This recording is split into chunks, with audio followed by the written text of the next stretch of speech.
আসসালামু আলাইকুম ওয়া রাহমাতুল্লাহি ওয়া বারাকাতুহু। প্রিয় দর্শক মণ্ডলী, আল্লাহ রাসূল সাল্লাল্লাহু আলাইহি ওয়াসাল্লাম বলেছেন, স্বামী তার স্ত্রীকে তিনটি জায়গায় চুমু দিবে এবং স্ত্রী তার স্বামীকে তিনটি জায়গায় চুমু দিবে।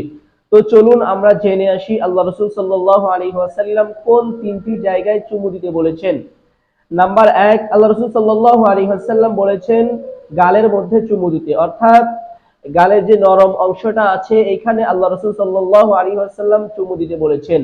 নাম্বার 2, আল্লাহ রাসূল সাল্লাল্লাহু আলাইহি ওয়াসাল্লাম বলেছেন দুই চোখের মাঝখানে, অর্থাৎ দুই চোখের মাঝখানে কপাল, এখানে আল্লাহ রাসূল সাল্লাল্লাহু আলাইহি ওয়াসাল্লাম চুমু দিতে বলেছেন।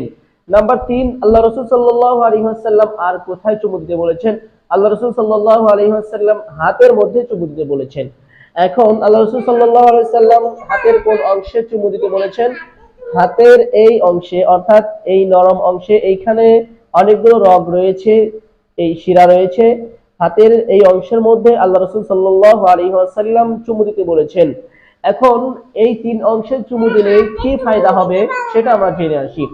আল্লাহ রাসূল সাল্লাল্লাহু আলাইহি ওয়াসাল্লামের প্রত্যেকটি হাদিস অত্যন্ত গুরুত্বপূর্ণ।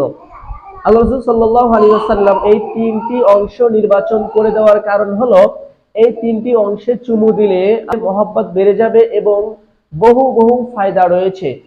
এই জন্যই আল্লাহ রাসূল সাল্লাল্লাহু আলাইহি ওয়াসাল্লাম এই তিনটি অংশে চুমু দিতে বলেছেন। এছাড়াও এই তিনটি অংশে চুমু দেওয়ার মাধ্যমে আল্লাহ পাক রব্বুল আলামিন স্বামী স্ত্রীর মাঝে ভালোবাসা মহব্বত সৃষ্টি করে দিবেন এবং ভালোবাসাকে আরো বেশি বৃদ্ধি করে দিবেন এবং সংসারকে আল্লাহ পাক রব্বুল আলামিন সুখীময় করে দিবেন।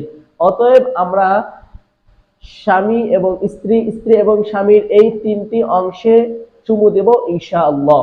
আল্লাহ পাক আমাদেরকে তৌফিক দান করুন। আসসালামু আলাইকুম ওয়া রাহমাতুল্লাহি ওয়া বারাকাতুহু।